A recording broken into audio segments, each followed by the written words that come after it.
Hello बच्चों, यह concept video cyclotron पर आधारित है। Cyclotron is a machine used to accelerate charge particles to high energies. यानी कि इस मशीन का उपयोग करके हम चार्ज पार्टिकल्स को बहुत हाई वेलोसिटीज तक एनर्जाइज करते हैं, बहुत हाई काइनेटिक एनर्जी तक एनर्जाइज करते हैं और उसके बाद हम दूसरे पार्टिकल से उनको बोmbard कराते हैं। कई बार हम दूसरे एलिमेंट्स के एटम्स के साथ भी इसे बोmbard कराते हैं या मेटल्स पे बोmbard करा के हम अलग-अलग एक्सपेरिमेंट्स परफॉर्म करते हैं। अब आपको ये सीखना है कि ये वर्क कैसे करता है, इसका वर्किंग प्रिंसिपल क्या है। सबसे पहले हम इस मशीन के कंस्ट्रक्शन को समझ लेते हैं। जैसा कि आप लेफ्ट साइड में स्क्रीन पर देख सकते हैं, दो हेमिस्फेरिकल चैम्बर्स D1 और D2 दिए हुए हैं। ब्लू कलर से इन मेटेलिक चैम्बर्स को हमने ड्रॉ करा हुआ है। जैसा कि मैंने कहा कि ये मेटेलिक चैम्बर्स हैं। इन मेटेलिक चैम्बर्स के अलावा आपको अपनी स्क्रीन पर अलग-अलग सिंबल्स भी दिखाई दे रहे होंगे। ये जो डॉट सिंबल है बच्चों, ये किस बात का प्रतीक है? ये हमें ये दर्शाता है कि इस प्लेन के परपेंडिकुलर जो मैग्नेटिक फील्ड है, it is coming out of the plane, यानी कि it is directed towards us from the plane. दूसरा जो कंपोनेंट है जिसकी हम बात करें, इलेक्ट्रिक फील्ड। यहाँ पे इलेक्ट्रिक फील्ड भी लग रहा है बच्चों, लेकिन ये सिर्फ और सिर्फ ये जो दो हेमिस्फेरिकल मेटेलिक चैम्बर्स हैं, इनके बीच में थोड़ी सी स्पेसिंग होती है। ये जो स्पेसिंग होती है बच्चों, सिर्फ इसी स्पेस में ये इलेक्ट्रिक फील्ड काम करता है, क्योंकि आप सबको पता है कि इलेक्ट्रिक फील्ड लाइंस किसी भी मेटेलिक बॉडी के इनसाइड एग्जिस्ट नहीं करती। यानी कि ये जो इलेक्ट्रिक फील्ड हम अप्लाई कर रहे हैं, इस अरेंजमेंट का मेटेलिक स्फीयर के अंदर जो चार्ज का मूवमेंट है, उस पे कोई असर नहीं पड़ता। So electric field is present only in the space between the dees. हम इन्हें डी भी बुलाते हैं क्योंकि इसका डी की तरह स्ट्रक्चर है। अगर आप देखें तो ये डी की तरह दिखाई देता है, तो सिंप्लिसिटी के लिए हम इनको डीज बुलाएंगे। Now electric field changes its sign in tune with the motion of charge particle. बच्चों, इलेक्ट्रिक फील्ड अप्लाई करने का जो हमारा मुख्य उद्देश्य है, वो ये है कि हम जब भी चार्ज पार्टिकल की एनर्जी इंक्रीज कराना चाहें, यानी एक हाफ चैम्बर से दूसरे हाफ चैम्बर, एक D1 से D2 उसे पास कराना है या D2 से D1 पास कराना है, तो हमें अपनी रिक्वायरमेंट के हिसाब से इलेक्ट्रिक फील्ड अप्लाई करना होगा। क्योंकि ऐसा करने पे जैसे ही D2 के एज पे कोई चार्ज पार्टिकल आता है, that will feel electric field and hence it will feel electric force and ultimately it will accelerate. और एक्सेलरेट करने के बाद वो एक हेमिस्फेरिकल चैम्बर से दूसरे चैम्बर में वो जंप कर जाएगा। तो ये हमारा इलेक्ट्रिक फील्ड अप्लाई करने का पर्पस है। इसके कंस्ट्रक्शन को समझने के बाद आइए देखते हैं कि ये वर्क कैसे करता है। जब भी किसी डी में किसी चार्ज पार्टिकल को हम प्रोजेक्ट करते हैं, तो because of application of perpendicular magnetic field, this magnetic field is perpendicular to their velocity vector and hence a centripetal force is provided because of interaction of charged particle and magnetic field. So as a result of that, inside the D's, charge moves in circular shape. Its radius increases in the space in between D's due to electric field.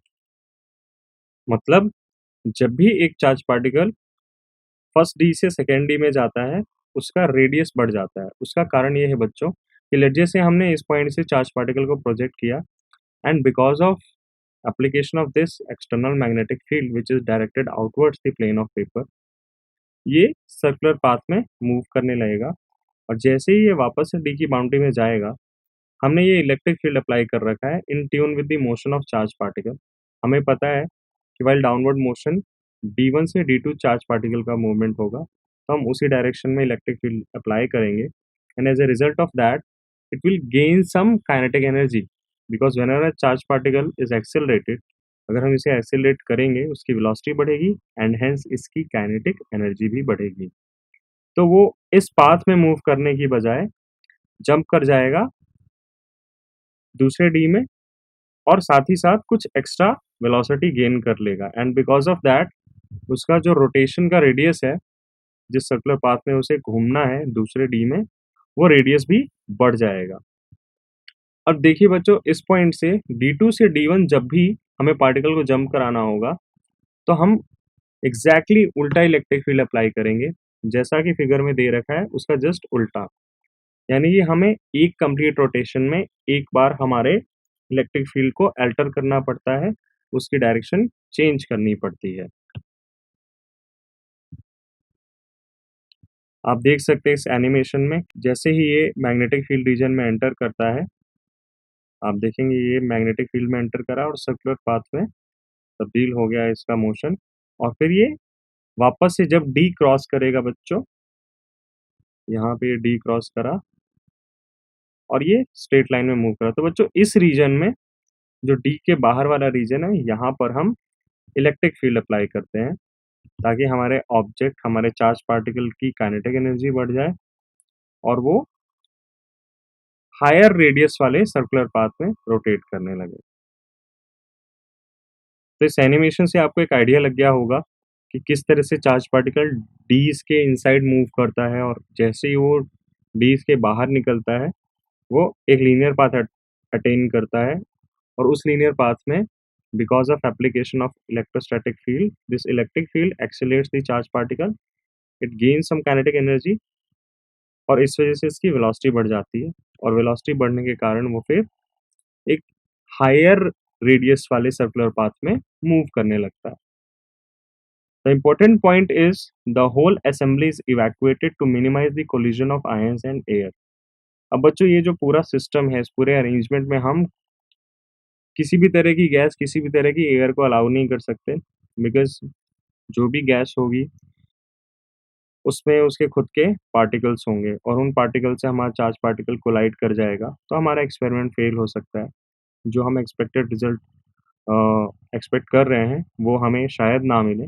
So that is why the entire assembly is evacuated. तो ये पूरा vacuum में होता है system. Now the point P is the source of charge particle. As its velocity is perpendicular to magnetic field, it will move along a circular path. But the electric field present between the D's accelerate the charges. This increase in radius periodically forming spiral shape. इसका मतलब ये है बच्चों, हर एक half rotation में उसका radius बढ़ता जाता है। तो ऐसे में क्या होगा, एक कंप्लीट रोटेशन में उसने दो बार काइनेटिक एनर्जी गेन करी because of application of electric field, यानी दो बार उसका रेडियस बढ़ा। तो कंटिन्यूसली वो जितने चक्कर काटते जाएगा उतना ही उसका रेडियस बढ़ता जाएगा। अल्टीमेटली ये एक स्पाइरल टाइप का शेप बनेगा। इसके पूरे मोशन का जो पाथ है, अगर हम उसे प्लॉट करें तो हमें एक स्पाइरल मिलेगा, और इस तरीके से ये अल्टीमेटली डीज की बाउंड्री तक पहुंच जाता है। So as the ions arrive at the D2, the D1 is at low potential, thereby accelerating the charges. यानी कि जैसे ही वो एक डी की बाउंड्री पे जाता है, D2 की बाउंड्री पे जाता है, हमने D1 का पोटेंशियल लो कर देना है, जिससे आपका पार्टिकल एक्सेलरेट होगा। And as the ions arrive at D1, the D2 is at low potential, thereby accelerating the charges. यानी vice versa is true when another half of the motion takes place.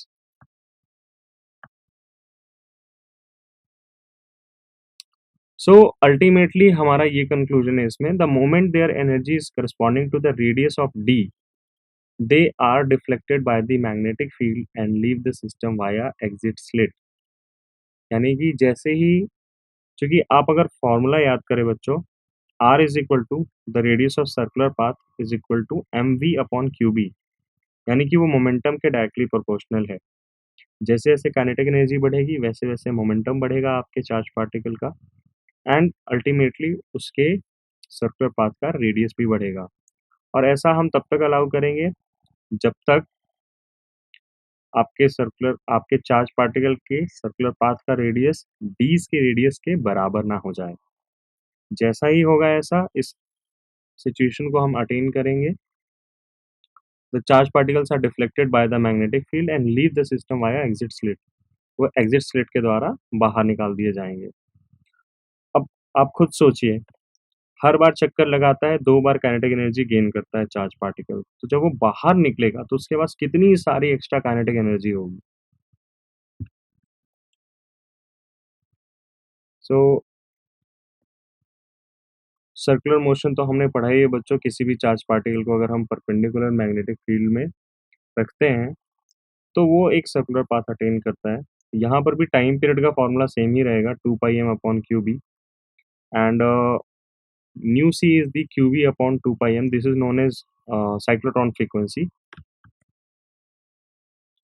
Velocity of the charge is V. ये बच्चों mathematical analysis है, ये बता रहा है कि kinetic energy किस तरीके से इंक्रीज करेगी।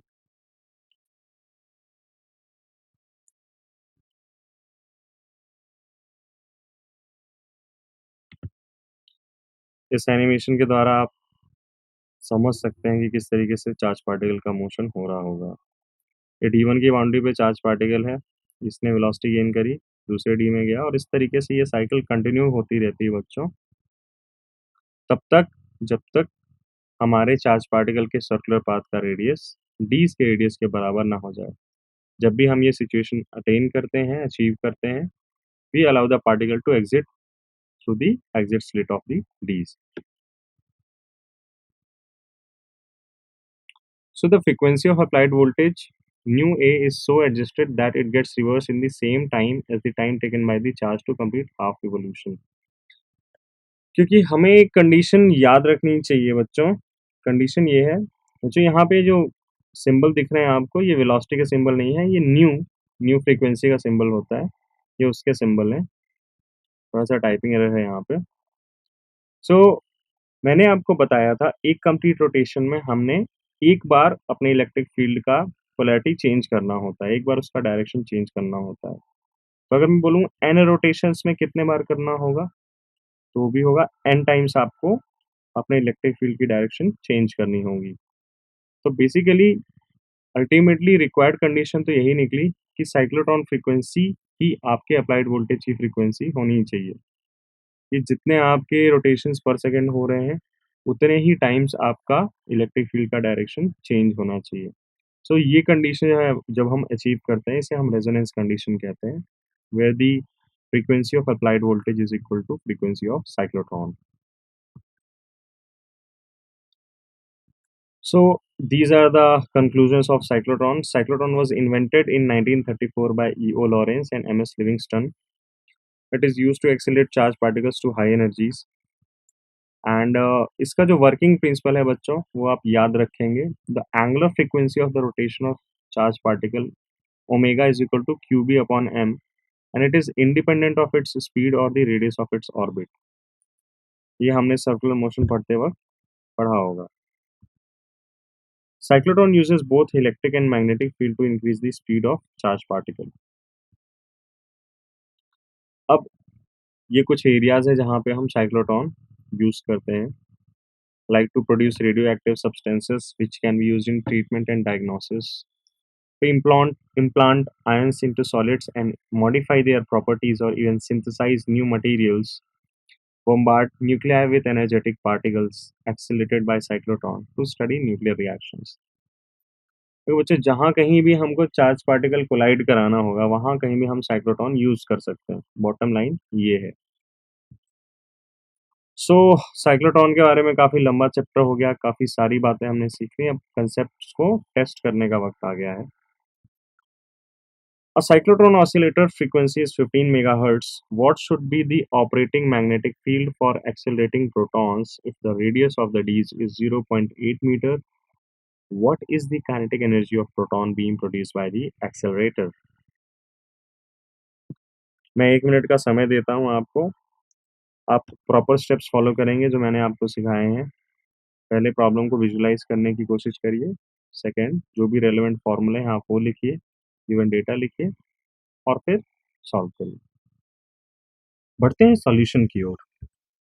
बच्चों आप सबको पता है कि टाइम पीरियड का फॉर्मूला होता है 2 pi M upon Q B. तो उसी फॉर्मूले से हमने बी के लिए फॉर्मूला निकाला है 2 pi M multiplied by nu which is the frequency of rotation divide by the charge of the charge particle. आपको क्वेश्चन में फ्रीक्वेंसी दी हुई है, आप उसकी वैल्यू रखेंगे तो सॉल्व करने पे हमें आंसर मिलता है b is equal to 0.98 tesla. आपकी स्क्रीन पर आपको ये कुछ पैटर्न्स, स्पेशल पैटर्न्स दिखाई दे रहे हैं?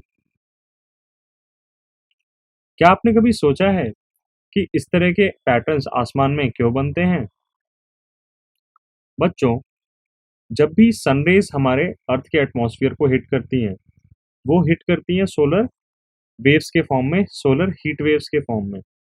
जब बहुत ज़्यादा हीट हमारे एयर के पार्टिकल्स को हिट करती है, वो उन्हें आयनाइज़ कर देती है और वो पार्टिकल्स, अब चूँकि वो आयनाइज़ हो गए हैं, तो उससे चार्ज पार्टिकल्स डेवलप होंगे और वो चार्ज पार्टिकल्स जब अर्थ के मैग्नेटिक फील्ड में मूव करते हैं, तो हमें इस तरह के कलरफुल पैटर्न्स दिखाई पड़ते हैं।